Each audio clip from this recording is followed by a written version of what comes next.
Let me begin by seeking God's blessing on our deliberations and our conversation, and let us thank God for all He has done for us and keeping us going and blessing our labors. And please, God, I hope you will have mercy on us, even though we don't deserve it. And in Jesus' name we pray these things. Amen. And now I'm going to call upon the Administrative Vice Chairman of the Conservative Caucus, Charles Orndorff, to lead us in the Pledge of Allegiance to the flag. I pledge allegiance to the flag of the United States of America and to the republic for which it stands, one nation, under God, indivisible, with liberty and justice for all. Thanks, Charles. I'm now going to call upon my son, Samuel Joshua Phillips, to recite what I thought was a very timely column, which is entitled In Remembrance of Constitution Day, and this column was written by a man whom I do not know, but who wrote very well, Thomas Witter. Samuel, go right ahead. In Remembrance of Constitution Day. Constitution Day, September 17th, the day 37 delegates to the 1787 Philadelphia Convention signed and submitted to Congress under the Articles of Confederation a new Constitution for consideration, used to be familiar to many Americans. But as the Constitution's authority has faded in our public life, its birthday has faded too. Don't think the authority of the Constitution is ignored? Consider the irony of today, Constitution Day. In a 2004 spending bill, Senator Robert Byrd attached a mandate that every educational institution accepting federal funds must sponsor a Constitution Day program. But the Constitution nowhere authorizes Congress to tell schools what they must teach, nor does it authorize Congress to fund educational institutions. That's supposed to be the job of state and local governments or the private sector. Constitution Day, as now enshrined in federal law and celebrated by colleges and universities under threat of that law, is arguably unconstitutional. So what happened? The Constitution has suffered two blistering critiques, both of which undermine its integrity. First, the Constitution is outdated, no longer relevant for modern America. Second, it is racist and immoral because it offered protection for Negro slavery. Progressives leveled the first charge more than a century ago. The second became the battle cry of modern civil rights movement. Well-educated, well-intentioned, public-spirited men and women who wanted to advance justice as they understood it, progressives and civil rights activists took aim at the Constitution. From their point of view, the greatest political good is social justice, meaning an egalitarian redistribution of wealth coupled with an inegalitarian distribution of civil rights, all supervised by bureaucratic experts whose interest is allegedly the public good rather than their own. The Constitution, by this measure, is an impediment to justice and therefore bad. This is why Woodrow Wilson, among the most impressive of the progressives and the first president to hold a PhD, criticized the Constitution as political witchcraft. He argued that the Constitution should be understood as a living document whose meaning evolves with time. In its original form, the Constitution was an instrument of evil, designed to keep America frozen in the icy environs of 18th century racism and favoritism for the rich. For progressives, originalism is regressivism. Persuaded that the Constitution is fundamentally defective, all three branches of government today violate it, routinely, and usually by exercising powers nowhere found in the Constitution. And what does government say about this? The executive and legislative branches typically don't say much about the Constitution, because they don't need to. Unless a liberal president risks impeachment, then even the most progressive politicians fret over the original intent of high crimes and misdemeanors. Congress doesn't need any progressive theory of a living Constitution to do its work. It needs only a majority vote. The president doesn't even need that. He needs only a pen to sign a bill into law, regardless of its constitutionality. Exhibit A, Obamacare. The judiciary is different.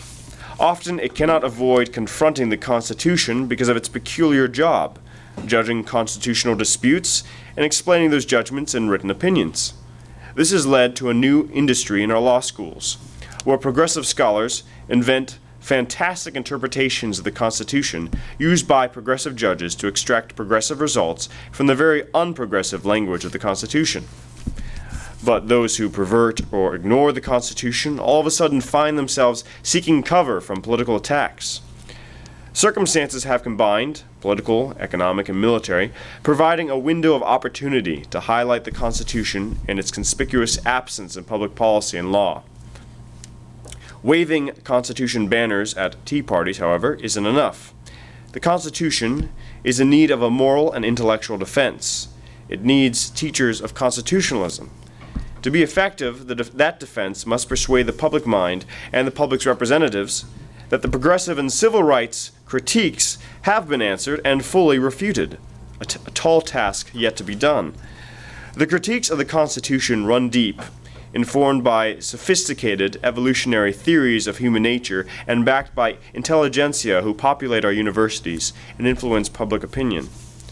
Constitutional apologists, therefore, are in need of study and learning. Only then can we teach. But if we can teach Americans why critics are wrong and why the Constitution is good and deserves to be defended with our lives, fortunes, and sacred honor, if necessary, we celebrate Constitution Day in a fitting way by helping we the people deserve the Constitution bequeathed to us by the fathers of 1787. Thank you very much. We're honoring today two heroes, Andrew Jackson and Bob Marshall. Before I get to Bob Marshall, let me tell you why we honor Andrew Jackson, who in my opinion was one of our very greatest presidents. And there's an excellent book which I recently reread called The Federal Reserve Conspiracy by my late friend Anthony Sutton, a great man who wrote some excellent books, including ones about how Wall Street funded Adolf Hitler. And in his book, in the chapter headlined Andrew Jackson, the Lost Anti-Elitist President, it is said that, quote, the original charter for the Second Bank of the United States was limited in time, unlike the present Federal Reserve System. A new charter for the Second Bank of the United States to replace the expiring grant was passed by Congress in July 1832. And President Jackson promptly vetoed the charter with an emphatic message of major historical interest. According to modern academic opinion, the Jackson veto is legalistic, demagogic, and full of sham. But in fact, on reading the message today, Andrew Jackson was clearly prophetic in his warnings and arguments to the American people. In the first inaugural address of President Jackson in January 1832, he stated his position on the bank and renewal of the charter. Quote, as the charter of the Bank of the United States will expire in 1836, and its stockholders will most probably apply for a renewal of their privileges, in order to avoid the evils resulting from precipitancy in a measure involving such important principles and such deep pecuniary interests, I feel that I cannot, in justice to our constituents and to the parties interested, too soon present it to the deliberate consideration of the legislature and the people. The constitutionality of this law has been well questioned because it grants to those who hold stock exclusive privileges of a dangerous tendency. Its expediency is denied by a large portion of our citizens, and it is believed none will deny that it has failed in the great end of our establishing a uniform and sound currency throughout the United States, unquote. Andrew Jackson's personal view on the Second Bank of the United States is contained in a memorandum in Jackson's own handwriting written in January 1832 before he took office. The opinion shows how far present constitutional interpretation has diverged from the intent of our founding fathers. Jackson's opening argument is that all sovereign power is in the people and the states, and then argues that in cases such as the power to grant corporations, where the power is not expressly given to the general federal government, then no sovereign power not expressly granted can be exercised by implication. The key is implied power. There are no implied powers in the Constitution, said Jackson. And then he goes on to say, it is inconsistent with any of the powers granted that our government should form a corporation and become a member of it. The founders were too well aware of the corrupting influence of a great moneyed monopoly upon government to legalize such a corrupting monster by any grant either expressed or implied in the Constitution. The extraordinary difficulty and massive political power that Jackson faced in fighting the money monopoly and its influence is shown in his letter to Hugh White, which was dated April 29, 1831.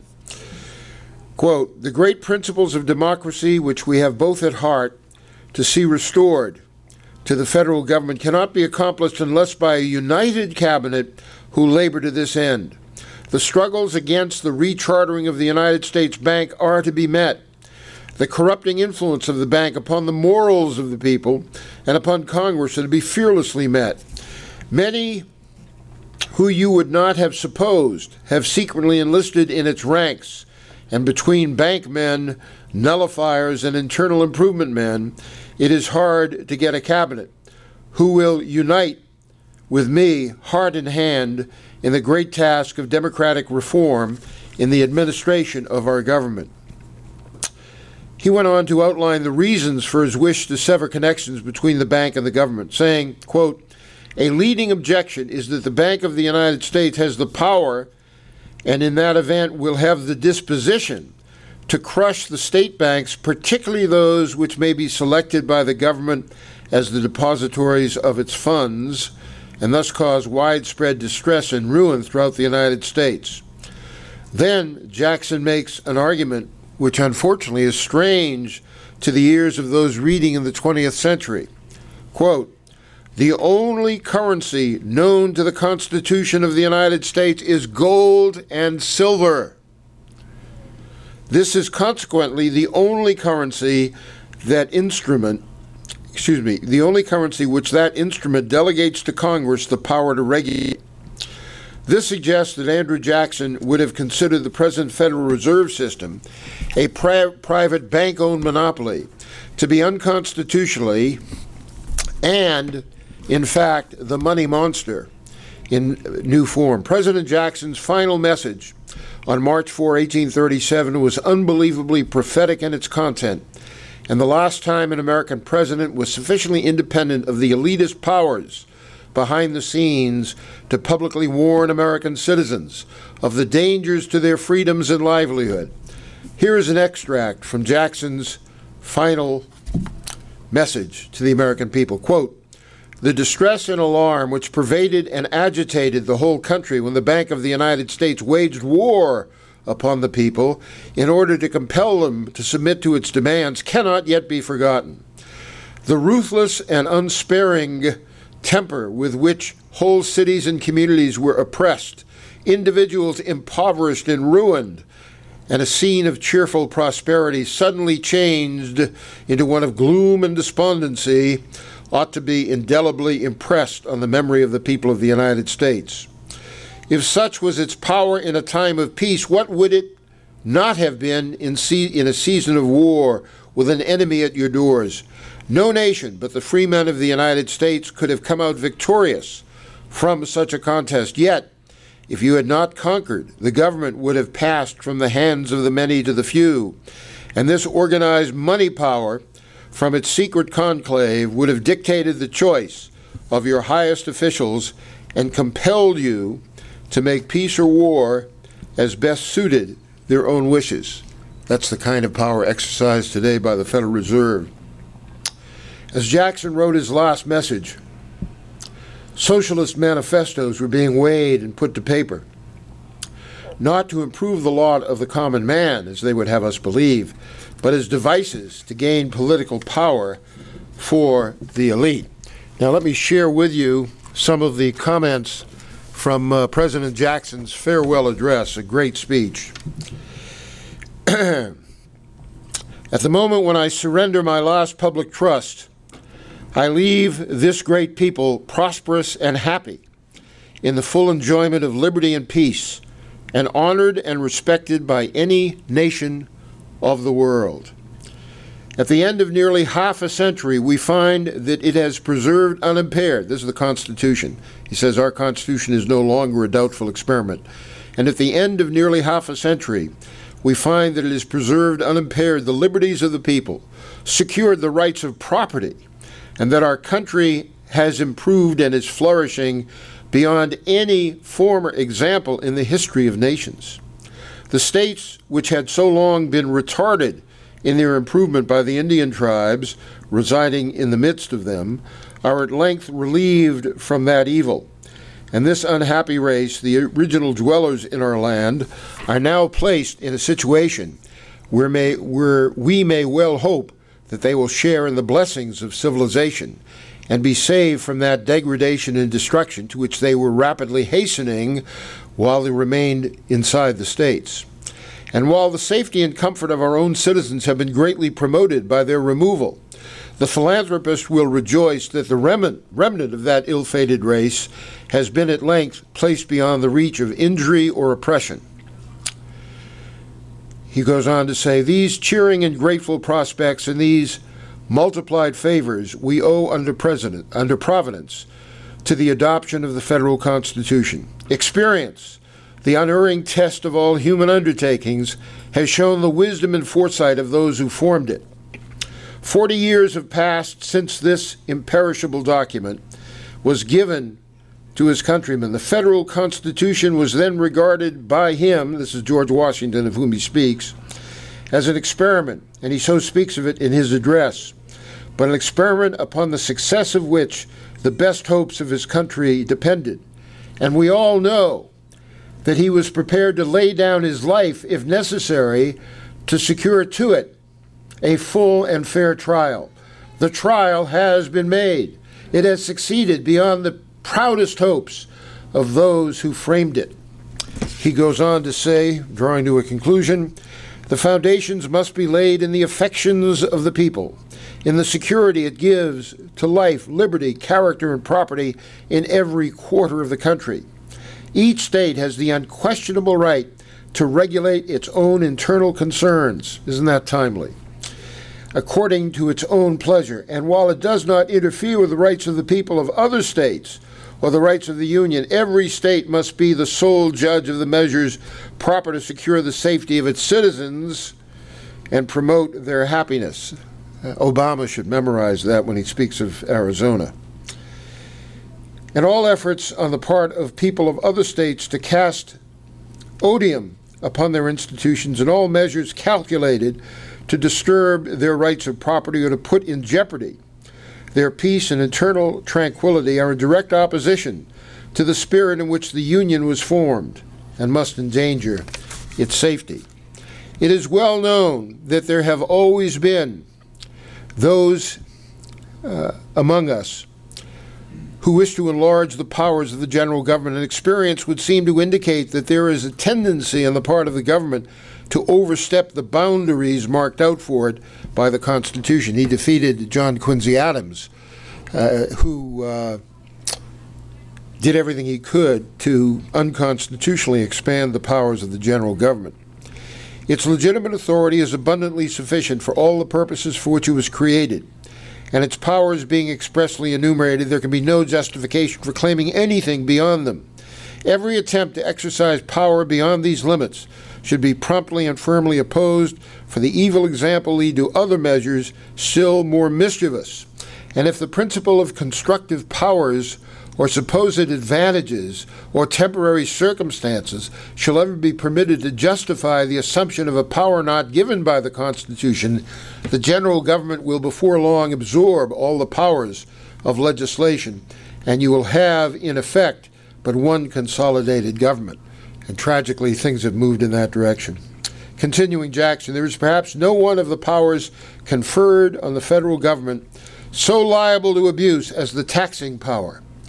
Congress has no right under the Constitution to take money from the people unless it is required to execute some of the specific powers entrusted to the government. It may indeed happen that the revenue will sometimes exceed the amount anticipated when the taxes were laid. When, however, this is ascertained, it is easy to reduce them, and in such a case it is unquestionably the duty of the government to reduce them. For no circumstances can justify its assuming a power not given to it by the Constitution, not in taking away the money of the people when it is not needed for the legitimate wants of the government. Extravagant schemes of internal improvement were got up in various quarters to squander the money and to purchase support. This was the policy of John Quincy Adams and Henry Clay. Thus, one unconstitutional measure was intended to be upheld by another, and the abuse of the power of taxation was to be maintained by usurping the power of expending the money in internal improvements.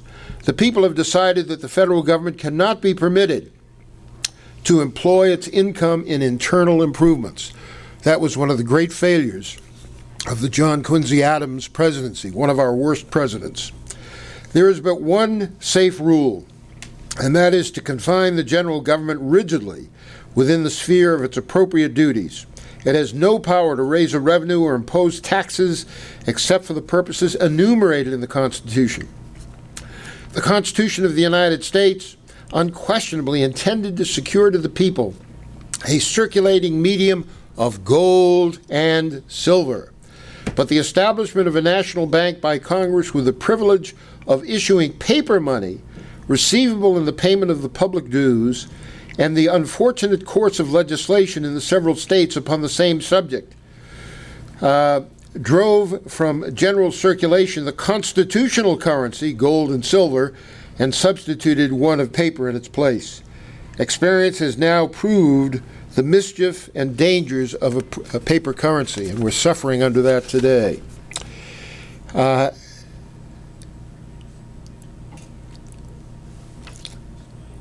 If your currency continues as exclusively paper, as it now is, it will foster this eager desire to amass wealth without labor. It will multiply the number of dependents on bank accommodations and bank favors.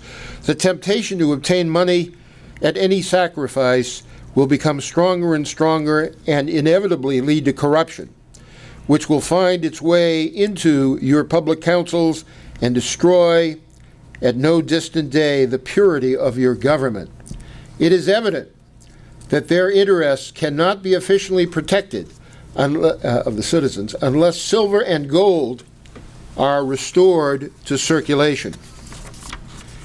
The powers enumerated in that instrument, the Constitution, do not confer on Congress the right to establish such a corporation as the Bank of the United States. The mischief springs from the power which the moneyed interests derive from a paper currency which they are able to control. It is unquestionably our true interest to cultivate the most friendly understanding with every nation and to avoid by every honorable means the calamities of war. Our local situation, our long line of seacoast, indented by numerous bays with deep rivers opening into the interior, as well as our extended and still increasing commerce, point to the Navy as our natural means of defense. That remains true, and tragically, the Navy has been slashed in its size since the days of President Reagan. We shall, and the Navy helps us meet dangers at a distance from home, we shall more certainly preserve peace when it is well understood that we are prepared for war. From the earliest ages of history to the present day, there have never been 13 millions of people, the number of the population then, associated in one political body who enjoyed so much freedom and happiness as the people of the United States. And finally, he says, my own race is nearly run. Advanced age and failing health warn me that before long I must pass beyond the reach of human events and cease to feel the vicissitudes of human affairs. I thank God that my life has been spent in a land of liberty and that He has given me a heart to love my country with the affection of a son, and filled with gratitude for your constant and unwavering kindness, I bid you a last and affectionate farewell. And those were the last public words of that very great president, Andrew Jackson. And to further express our appreciation for our great country, I'm calling on my daughter, Alexandra, to sing for us. Alexandra, would you step forward and do that, honey? Hi.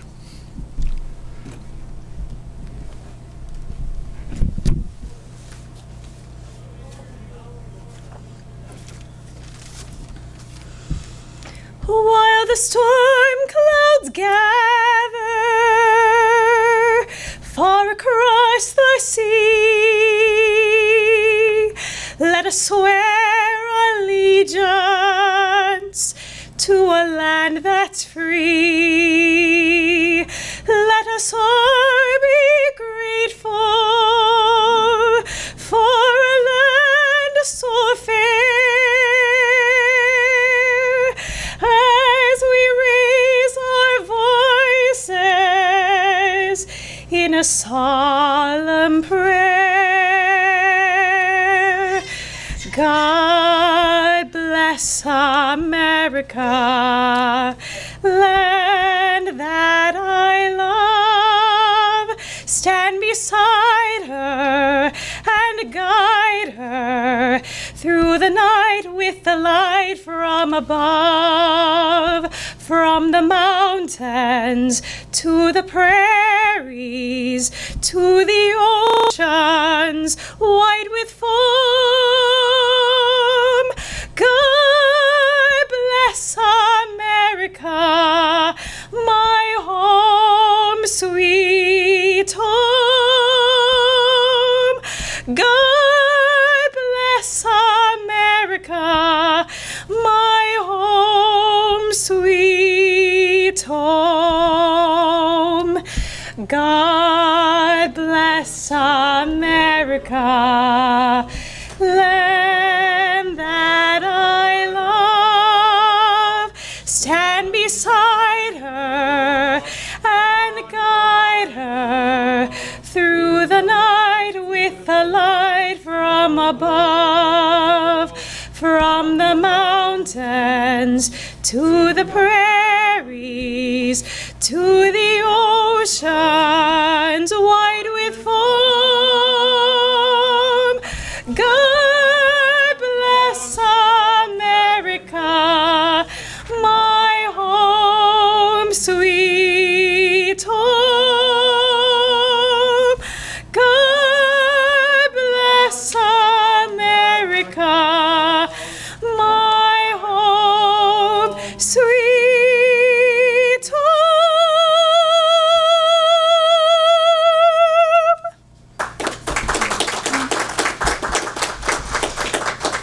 I just want to thank God so much for my father, who taught all of us the love for our country. So thanks, Dad.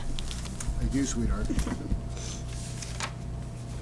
Well, now we get to our guest of honor, our good friend Bob Marshall, who provided me some terrific information about himself, some of which I have mislaid and lost. But let me tell you a little bit about some of the things that Bob Marshall has done since 1994 in the legislature. And when you hear this, you'll understand why he is held in such high regard by conservatives and why he is the winner this year of the Andrew Jackson Champion of Liberty Award. By the way, let me say I'm very glad that he is working so closely with the great Attorney General of the Commonwealth, Ken Cuccinelli, who is one of the most outstanding constitutional politicians in the United States of America. Here are some of the things Bob Marshall has done. He introduced legislation that a resident of the Commonwealth shall not be required to obtain or maintain a policy of individual insurance coverage except as required by a court or the Department of Social Services where the individual is named a party in a judicial or administrative proceeding.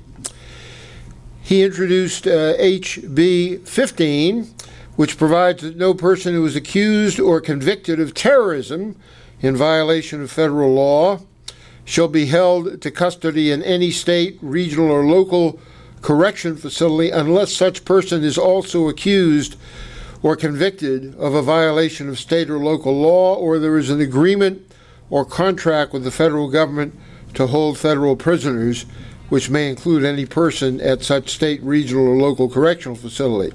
HB 112, introduced by Bob, provides that persons, including unborn children at every stage of development, enjoy the inherent rights to the enjoyment of life and liberty guaranteed by Article 1, Section 1 of the Constitution of Virginia, and the right to due process guaranteed in Article 1, Section 11 of the Virginia Constitution. HB 1587 provides that with the exception of ID cards issued to employees of the Department of State Police and certain other law enforcement officers, the Commonwealth will not comply with any provision of the Federal Real ID Act that it determines would compromise the economic privacy, biometric data, or biometric samples of any resident of the Commonwealth. HB 1656 allows full-time faculty members of state institutions of higher education who possess a valid Virginia concealed handgun permit to carry a concealed handgun on campus. That sounds good. HB 1657 clarifies that in proceeding to appoint a guardian or conservator for a person, a court may appoint the spouse of the person. HB 1658 provides that campaign contributions made through a stored value card may never be accepted. The bill defines the term stored value card. The bill also adds a provision applicable to candidate campaign committees that the candidate or committee cannot accept any contribution that is not attributable to an identified person. HB 65 specifies that a voter must present a photo ID document issued by Virginia or the United States. It's interesting that the liberals do not want applicants to vote to be required to identify themselves. There are a great many more of these excellent provisions. One of them, HB 81, provides that if and when the United States Supreme Court decision in Roe v. Wade is overturned, allowing the states to, by their laws, once again regulate abortion, the law in the Commonwealth of Virginia rendering abortion a crime, as it was in effect on June 30, 1970, shall be reinstated. The Attorney General should publish legal notice nationwide that in his opinion the decision is overturned and that Virginia's law as it was prior to the decision is as it was prior to the decision in Roe v. Wade. He also introduced legislation removing the requirement that girls receive the human papillomavirus vaccine. And on and on and on. Another bill allows full-time faculty members of state institutions who possess a valid Virginia concealed handgun permit, as I said before, to carry a concealed handgun on campus. And on and on and on. A number of outstanding pieces of legislation concerning the right to life, the Second Amendment right to keep and bear arms, and much, much more. And I'm glad that he is in the legislature. I recall one day when I was visiting the Virginia legislature, and a woman was being introduced by the chair as a heroine. And Bob proudly stood up, courageously stood up, and said, "That woman is a fraud." Do you remember that day? And as a result of his courageous interposition, the speaker didn't know what to do or say. Bob had utterly confounded him, as he often does. Bob, even though he's a great Virginian, was born in Maryland. He's married to Catherine Ann Fonseca. He's the father of Teresa, Christopher, now deceased, Mary Claire, Joseph, and Thomas. He's a member of All Saints Catholic Church and the Knights of Columbus. He's also a member of the Prince William County Republican Committee. He received a Bachelor of Arts degree in history from Belmont Abbey College in Belmont, North Carolina, and a Master's of Arts in the Humanities from California State University. He has his own independent research business. He was an adjunct professor at George Mason University, director of congressional information for the Wonderful American Life League, staff director of a U.S. Senate subcommittee, legislative assistant for 2 U.S. congressmen and 1 U.S. senator, and in the executive office of the president as a cost cutter reviewing grants for waste and efficiency. He was first elected to the House of Delegates in 1991, and there's so much that can be said about this wonderful guy, but we'll let him speak for himself. But before he speaks, we're going to present him the Andrew Jackson Champion of Liberty Award. Would you come forward and present that award to Bob? Bob, if you could step behind me, you can take a look at the award, which is under cover here. And there it is. Wow, chair. Presented by, we don't believe in these fancy little paper plaques. We give an award that he can sit in. And it fits. It does fit. Isn't that great? That's from the U.S. Taxpayers Alliance. All right, well, I now turn the microphone over to our good friend, Bob Marshall. Bob, we appreciate the leadership you've been providing for our country. God bless you.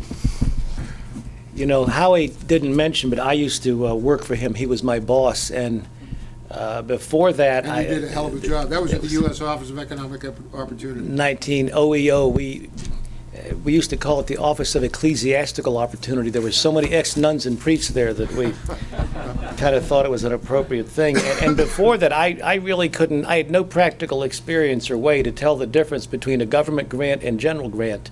But by reading all these grants at the agency. Government grants should be buried yes, in that's Grant's right, tomb. right, should be buried in Grant's tomb. But listen, I just want to make sure I'm at the right place. Everybody here, anybody here have to move their yacht to a different state of residence or their Learjet? Raise your hand. Okay, I'm in the right place. Okay. You know, I grew up in a time which was very much different from this. I'm 66 years old, and I recall a television program called Life is Worth Living. And it was done by a Catholic bishop, Fulton Sheen, who had just an amazing gift of speech, a profound faith and a deep learning in government and philosophy. And he was just an excellent speaker. And to show you how different a time it was, this television program, Life is Worth Living, won awards for this was network television, a Catholic bishop in a red cape who used to draw a guardian angel on the blackboard over there. And he would outpoll Milton Berle, Frank Sinatra, I mean, just all these kind of shows. And to show you how gifted he was, I relate to you an incident when he was giving a talk at a California university out there on the left coast. And the village atheist happened to show up at the speech, and Fulton Sheen was giving his talk, and this fella kind of interrupted him. He said, Bishop Sheen, I've got a question for you. He said, yes, young man. He said, do you believe in the story about Jonah and the whale? Fulton Sheen said, well, yes, I do believe in the story about Jonah and the whale. So the kid shot back, and he says, well, how did Jonah stay in the whale for 3 days and come out on dry land? And Fulton Sheen thought, and he said, well, I really don't know, but when I get to heaven, I'll ask Jonah. And this kid shot back, but Bishop Sheen, suppose when you get to heaven, Jonah's not there. Fulton Sheen shot back, then you can ask him.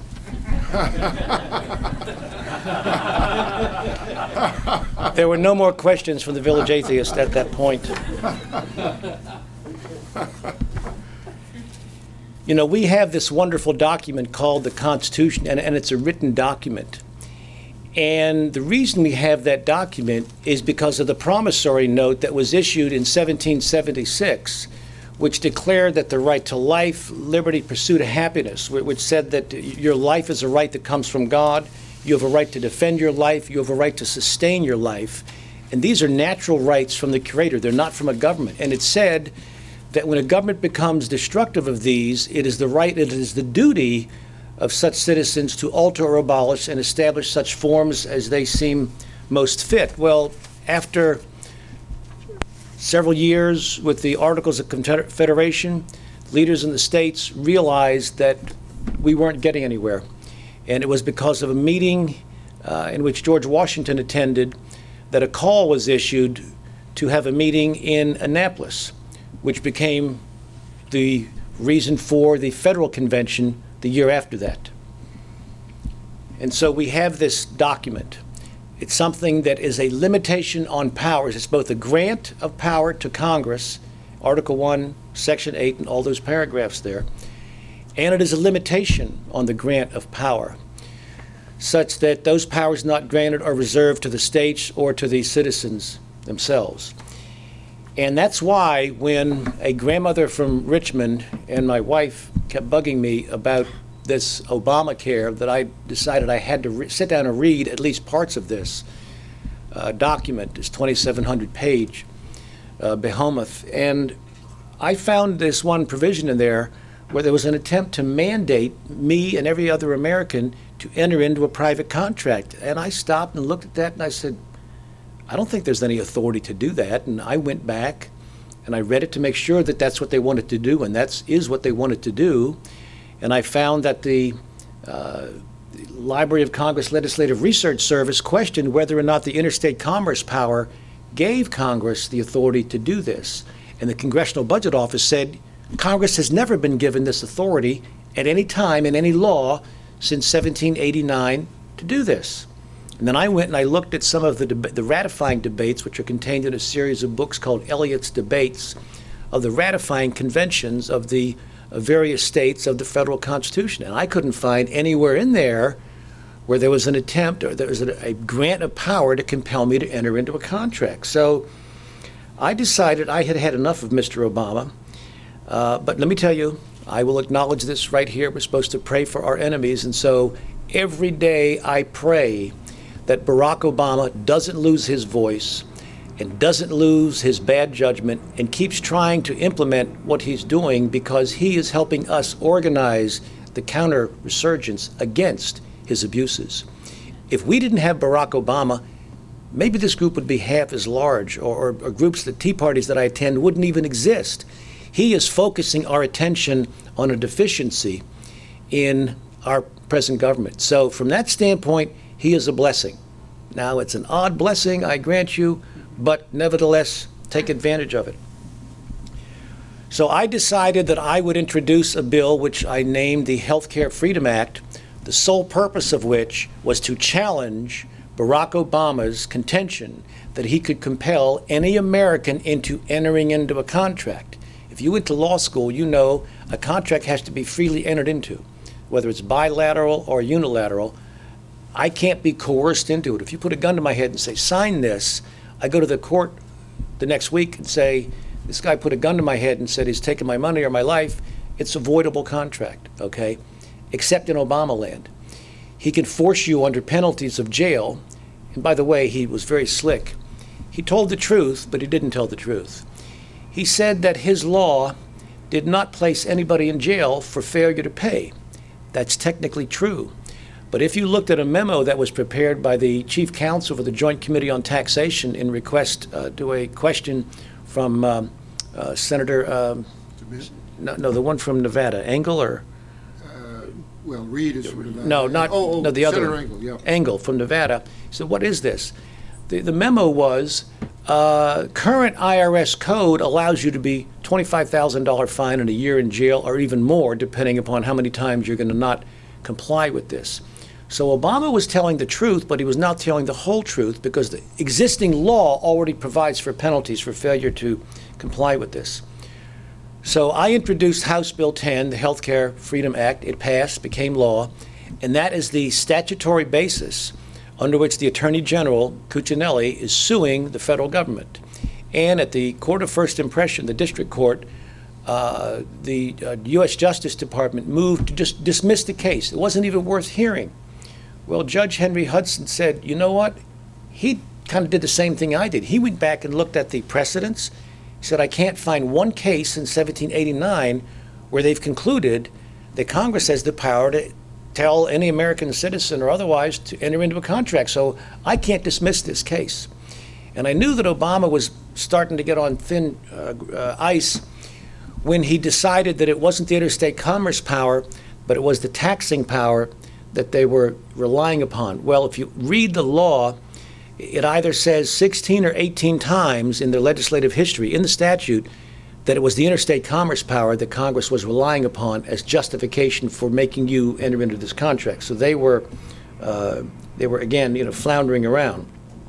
And Senator Ron Wyden, an advocate of the mandate, is now urging his state of Oregon to ask for a waiver from the mandate.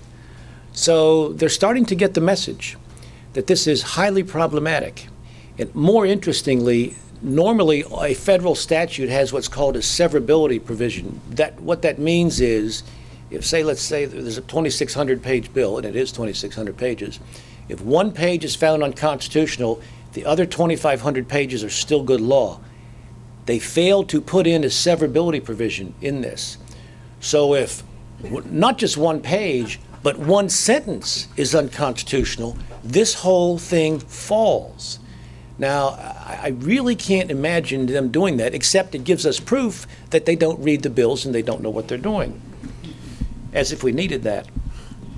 But where are we in this circumstance? I've been going around Virginia giving talks, a number of places, to Tea Party groups, conservatives. And my wife and I went to a small town called Lively, Virginia, which is anything but. I mean, if you drive through and are turning the radio channel on your set, you're going to miss it. But I found the fire hall there, and when I went in the fire hall, there was about 130 people in this place. I thought, this is amazing. And the group's leader there was challenging everybody. In the fire hall, he said, look in the mirror. We're the reason why Barack Obama is in there and why Congress is doing this. We have been delinquent for too many years to let these people get elected to do this to us. Another man in his mid-50s explained he got so nervous he went to a Republican Party, didn't see what he liked, brought 100 of his friends to the next one, and ended up being the chairman of it in one of these counties down in the off the Potomac River. So he was out here trying to do something about that. But the resolve of America is tightening. It is becoming more firm. And the main place for this is in the people themselves, the only guardians of their liberties, the only safe guardians. That's what Jefferson said. He said, I know of no safe depository of the ultimate powers of this society, but the people themselves. And if we think them not enlightened enough to exercise control with a wholesome discretion, the remedy is not to take it from them, but to inform their discretion by education. This is the true corrective of the abuses of constitutional power. And that was 1820. At a different meeting in Cloverdale, Virginia, not too far from Roanoke, I was trying to explain why we need to get active. And a young man who seemed a little bit depressed, he said, look, you're talking politics. I've given up on that. Every time I vote for somebody, they end up and go do something different. He said, I can't trust them. I said, well, can you trust yourself? And he kind of looked at me. I said, can you trust yourself? And of course you trust yourself. I said, then you need to run for office. If you can't trust somebody else, then you need to run for office if you don't go through the process of indebting them to you when they hold office so that they remember you when they are down in Richmond or down in Washington. Do that. The deficiencies in our current society, our government structure, is not from a problem of the vision of the founders. It's from those of us, we the people, who let the current crop of politicians in there. We neglected our duties for too long. Our founders urged us to be eternally vigilant, and on the Archives building there's a phrase, the price of liberty is eternal vigilance. You have to be vigilant. So the founders set up an electoral system. You may have wished they did something else, but they didn't do it. They set up an electoral system which has, at present, 186,000 cells. That's a big organism, isn't it? What is that? What do I mean? These cells are precincts. It's the smallest political unit of the body politic. It's where the school board gets elected. It's where the person who's in charge of the soils gets elected. It's where the state senator, the congressman, the U.S. senator, the vice president, the president, all get elected from your neighborhood, your precinct. It's not in Washington. It's not in New York. It's nowhere. except in your neighborhood. All those powers, all those offices come from your neighborhood. And there are three things that you can do to ensure that you will have somebody in the offices that will represent you, that will recognize the restraints of power that are placed upon him or her. And that is to go door to door or drive door to door if you live in a large area, make live phone calls, or put a yard sign up or a bumper strip. These three types of activities will ensure that your liberties are protected. Nothing that the Washington Post is going to do is going to stop that. I won my election in 2009, and my opponent spent $608,000. I spent about $152,000.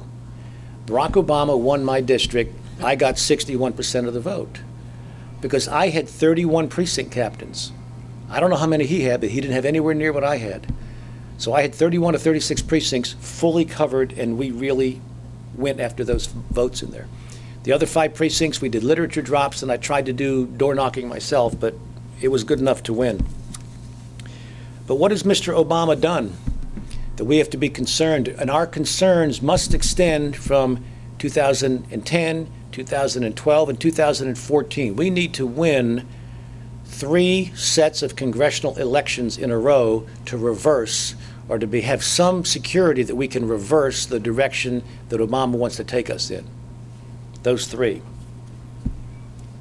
In January, now why do I say that? In January 2009, his inaugural address, he talked about the God-given promise that all are equal. Very subtle man. Notice he did not say all are created equal. That's what Jefferson said. Nor did Obama say that God was the source of man's rights. I have suspected he didn't like the competition. That he wanted to be the source of our rights. His omission of one point and his silence on the other are subtle but very significant departures from our Declaration of Independence. America is the only country founded on a belief which recognizes that individual rights come from the Creator, not man. Therefore, our liberties cannot be usurped by any man or collection of men. Over 235 years ago, King George III in Parliament told American colonists they must buy tea only from the British East India Company. But notice, they didn't say that you had to buy tea. They just said, if you're going to buy tea, you're going to buy it from our monopoly. Okay, they didn't come in your house, open your mouth like this, and pour Earl Grey down your throat. But they said, there's only one store in town, just like Mr. Obama. There's only one store in town, his health care program, and nobody else's.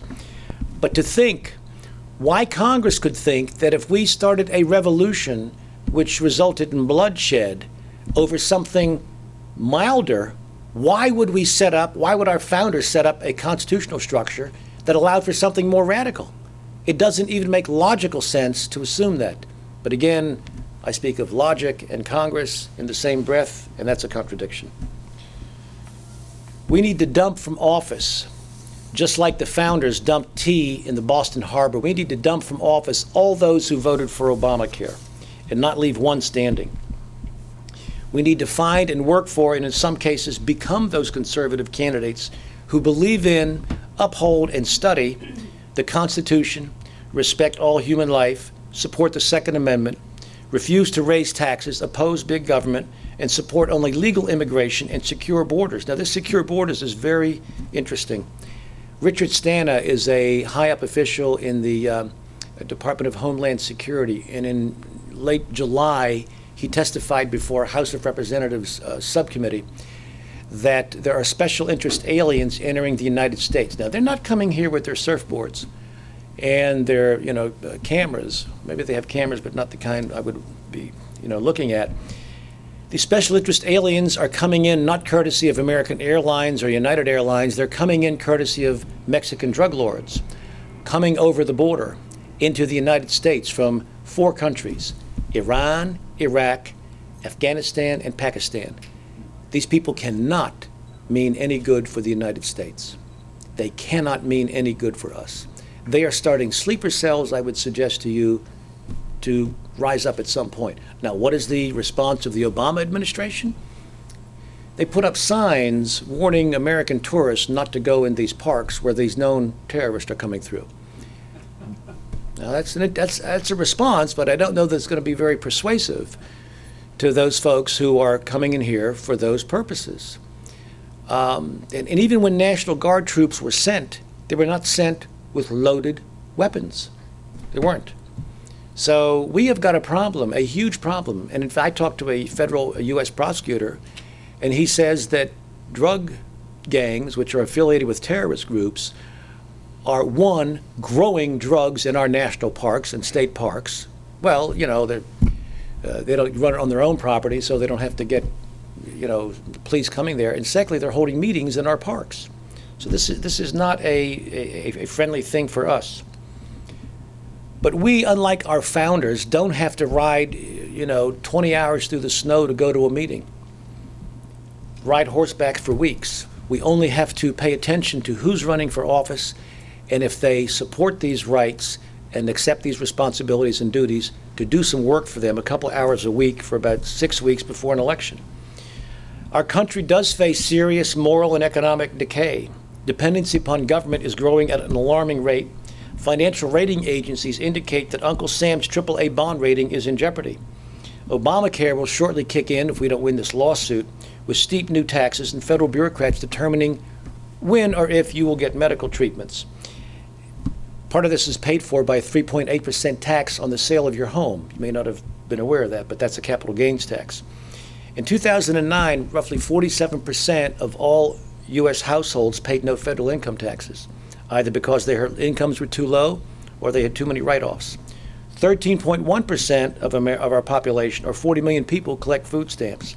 40% of all births are now outside of marriage. Our national defense is rejecting standards or leaders in Congress, which our armed forces have upheld since George Washington was commander-in-chief. We are failing to protect our first right in the Declaration of Independence, the right to life. George Washington, in his inaugural address in 1789, he said, "The propitious smiles of heaven can never be expected on a nation that disregards the eternal rules of order and right which heaven itself has ordained." It took from 1789 until October 1983 for Congress to amass a debt of $1.38 trillion. Obama, not to be outdone by almost 200 years, decided he could better that in 1 year. He ran up a debt with his Democrat colleagues of $1.4 trillion in 1 year.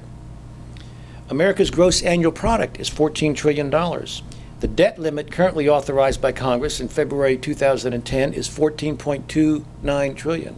We're very close to currently owing everything we make. You can't do that. And how is this funded? 41 to 43 cents of every dollar spent comes from communist Chinese and Middle Eastern princes who do not share the ideals of our founders, but who will determine what our foreign policy will be. And this is very much like asking mobster Al Capone for a home improvement loan. It is reckless, generational theft. Bloomberg News reported in March 2010 that corporate bonds from Procter & Gamble, Lowe's, Johnson & Johnson, and Warren Buffett were better credit risk than the U.S. Treasury. In other words, a soap company, a lumber company, a Band-Aid company are better, and an American investor are better risk than this whole country. Moody's recently rated Iraq, with its daily beheadings, a better credit risk than California. Republican as well as Democrat congressmen and senators voted for these precedent-setting deficits under President George Bush and under President Barack Obama. How many Republicans voted for the fall 2008 TARP big bank bailout to Wall Street investment gamblers? Tea Party patriots and other conservatives need to look to their representatives' voting records on bailouts and debt increases, current and past, and those who want to run, and share this information with others. Ending Obamacare, as I said, and restoring our founders' vision starts in our neighborhood. We don't need billions of dollars in campaign donations or support from the electronic or print media. I pray to God that the Washington Post never endorses me. So far, they haven't. I received a call last time from an editorial writer at the Washington Post. I said, "Wait a minute, you're not going to endorse me, are you?" And he said, "Why?" I said, you would undermine me with my base." I said, "They wouldn't know what to think if you ever endorsed me." Well, my hopes weren't, destroyed there. But we need to rebuild the walls like Nehemiah did for Jerusalem. Because so few Americans vote every 2 years, or in Virginia every year, we need precinct captains. The whole country could be run by 186,000 precinct captains. In Virginia, that means 2,396 precincts run by people who love God, who love their neighbor, and have a little bit of time to go door to door or drive door to door to make phone calls and to put up yard signs. And you don't do this yourself. You have your other friends, and it's in your neighborhood, your little mapped area of the precinct to do this. You will make a huge difference. One person can make a difference. In 2008, I won a lawsuit against Virginia's Democratic governor, our Republican Attorney General, now our governor, a Republican Speaker of the House of Delegates. What was I doing? I challenged a lawsuit that set up unelected taxing authorities.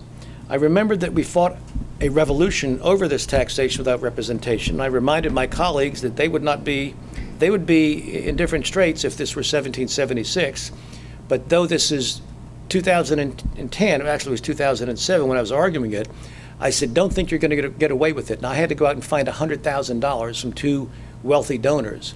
We lost the first suit in the circuit court in Arlington, appealed to the Virginia Supreme Court, and won 7-0. So taxation without representation still is illegal in Virginia.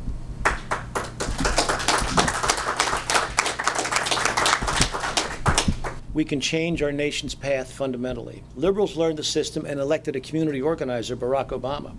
I believe conservatives and Tea Party patriots can do the same thing. We can out-organize them a lot better. We don't need a majority of all Americans to win. No politician has ever received a majority of all the potential votes. Government of, by, and for the people does not run on autopilot. We can never have an attitude that one vote doesn't count, or it's impossible to change the system. The resolve of Americans is growing. Remember, our founders appealed to heaven, to the intervention of the hand of God for assistance against the British Empire, and they weren't all Irish doing this. Prayer and action can turn our country around. The founders thought so. Remember, it was Richard Henry Lee who made the first move to separate America from Great Britain at the Continental Congress. It was George Washington who was named Commander-in-Chief of the armies of the United States. It was Thomas Jefferson who was the pen of the Revolution, writing the Declaration of Independence. And later, as I mentioned earlier, it was Virginia delegates who asked for the call for the Annapolis Convention, which asked for the call for the Constitutional Convention in 1787. And who was at this convention? Governor Edmund Randolph, the governor of Virginia, presented Virginia's plan to the convention delegates. Ultimately, this became the framework of our present federal Constitution. James Madison was the father of the Constitution. George Mason, the father of the Bill of Rights. Virginia has had more presidents than all the other states combined. It was necessary for the formation of the Union for Virginia to ratify the convention. And it was only done by about 12 or 15 votes. We have a duty and a destiny simply because we are Virginians to uphold both of our constitutions and these traditions that we have. I saw a video recently done by the National Geographic, and it had a discussion by Osama bin Laden. He said the difference between America and us is America loves life, we love death. We have a challenge, but we have our faith, we still have our freedom, and we have our opportunities to continue. And I thank you very much for allowing me to come here today.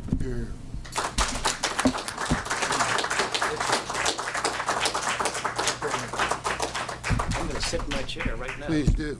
Thanks for that excellent presentation, Bob. Are there any questions or comments, Bob? Yes, sir. Yeah, I got a specific constitutional question. It's a federal question which would require a vote for Congress, if Congress would indeed vote on it. But you know, Barack Obama won the Nobel Peace Prize, and he also got a monetary award associated with that. That's all coming from the government of Norway. Title of nobility? Well, it's not really a title of nobility, but according to Article 1, Section 9, no person holding any office of profit or trust under them shall, without the consent of Congress, except of any present, emolument, office, or title of any kind whatever from any king, prince, or foreign state. And I was wondering, do you think Congress should have voted on whether or not to give the Peace Prize and the monetary award back to Norway or not? I think they first should read the Constitution, then decide whether he would get the Peace Prize. But I mean, you're right. It is an emolument. It is from a foreign government, but they're not reading the Constitution for something as drastic as health care and compelling people to enter into contracts. So they're not going to read it for an honor. Don't know why he got it. I mean, you know, for this Peace Prize. So they just haven't read this for years. They don't take it seriously. But the Tea Party people are making them take their jobs seriously at this point. I thought you were going to ask me the question about the military don't ask, don't tell. And I would just mention one thing there. If, in fact, Senator McCain is not successful in stopping the effort to get the abortion provision out of the defense authorization bill, which I had originally devised for Congressman Bob Dornan when my wife and I worked there, and the change in the military recruitment. If you look at Article 1, Section 8, Paragraph 16, do you have the Constitution? Yes, we all have them in our folders. Could you read that? Article 1, Section 8, Paragraph 16. Reserving. Now, read this real slow. Reserving to the states. What? Reserving to who? The states. Not Obama? No, the states. The states, right. Keep reading. Respectively, the appointment of the officers and the authority of training the militia according to the discipline prescribed by Congress. Now, that militia is now called the National Guard since 1916. If they change that law, I've been talking to an attorney for a little while here, a statute drafted which is going to say, Mr. Obama, we're taking the current federal law, which was done as a result of significant findings about who should be in the military and who should not be, and why there is a problem of good military order if you alter this. Now they're just doing a political reversal up here, maybe. I intend to introduce this and urge my colleagues, state legislators across the United States, to do the same, to challenge Obama on this point. He's not going to turn our military around so easily. This is very clear. It's another impeachable offense. Well, yeah. I mean, it couldn't be any clearer that the militia, the officers of the militia, and the training of the men is up to the states, not the national government. So we have grounds for additional fights, and I don't intend to duck them. I intend to find them. You had a question, sir? It's my understanding that the Nobel Committee is private. It's not the government of Norway, it's actually private. I know it's a private, but I thought it was done pursuant to the government of Norway giving it. And in other words, I think they make the selection. I think the money is funded by a grant from... Probably part of stimulus funds. They got the money from us. And, you know, it's a private thing, so it's not a... If it is private, then that doesn't worry. But if it's a government bestowing it, well, on the radio today they were talking about it. They said it was private. well, remember he sent the bust of Winston Churchill back, but he didn't send the $100,000 back. So That's true. right, You shouldn't be allowed to keep Yeah. it. right, Peachy. Mr. Marshall. yes. By the way, this is Peter Smith, who is a noted journalist and who undoubtedly will write articles about your brilliant presentation. I'm a journalist for a pro-life website called lifesitenews.com. But in any regard, Mr. Marshall, my main concern, at least constitutional concern, which I think Americans should be focusing on, is the unhampered judicial supremacy, which, first of all, has taken away the right to life for the unborn, since Roe v. Wade and Doe v. Bolton in Well, people assume that it did, but they didn't have the authority. They only have the authority to make a decision affecting parties to the case. The pretended right. And the ignorance of the Constitution is clear when people all over the country assumed that Roe v. Wade was the law of the land, which it wasn't. It was binding only on Roe and Wade. Well, in terms of effectively how it has changed this country, and considering that we have U.S. federal district courts now putting in the marriage laws of several states and potentially the entire country in jeopardy, why is not the case being made that Congress should withdraw the appellate jurisdiction of the federal courts in these matters, as is pursuant? They have the right to do it. Article 3, Section 2, Paragraph 2, in all the cases before mentioned, the Supreme Court shall have appellate jurisdiction both as to law and to fact, with such exceptions and under such regulations as the Congress shall make. You're correct. But we need some members of Congress to introduce statutes pulling back the jurisdiction of the federal courts to do this. And in fact, in the 1860s, after the Civil War, there was a case of McCardle, ex parte McCardle, who was a journalist who was criticizing a Union general, I think down in Mississippi. And the general decided to slap this guy in jail. They weren't paying too much attention to habeas corpus at that time. But anyway. Guided by Abraham Lincoln. Right. Yeah. Well, actually, Lincoln was dead at that point, but Johnson was the president. But anyway, they heard the case, and they were about to render judgment, but Congress passed a statute pulling back jurisdiction to hear appeals in these kind of cases. And the Supreme Court said, without jurisdiction, we can't render a decision. So this power is really basic, and it can undo even a case that was argued before the Supreme Court. But these people don't read the Constitution.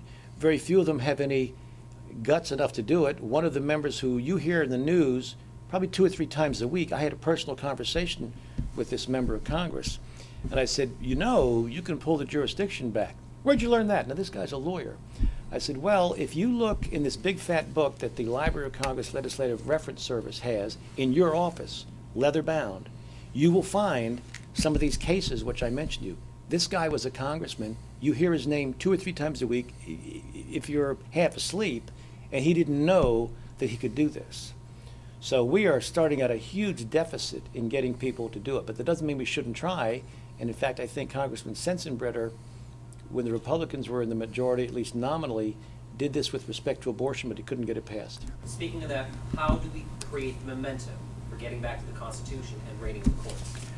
Well, I was asked to work with a former U.S. Senator to reintroduce the social issues in front of the Republicans. And there were 2 things we were going to do between now and November, if we can get this meeting set up, to ask the Republicans to report a real marriage amendment to the states or strip the jurisdiction away from the federal courts to render decisions against state laws saying that marriage is between one man and one woman. Now, that may happen. If it does, I'm sure you'll hear about it. But By the way, I was delighted that Christine O'Donnell defeated Mr. Castle in Delaware. It was another indication of the Republican elites unable to do harm to someone who is not a member of the elite. We have with us today one of the people who is a big factor in the Tea Party movement. It's Richard Norman. And Richard, talk to us about the Tea Party movement, where it's going, and what impact the O'Donnell victory has on the movement.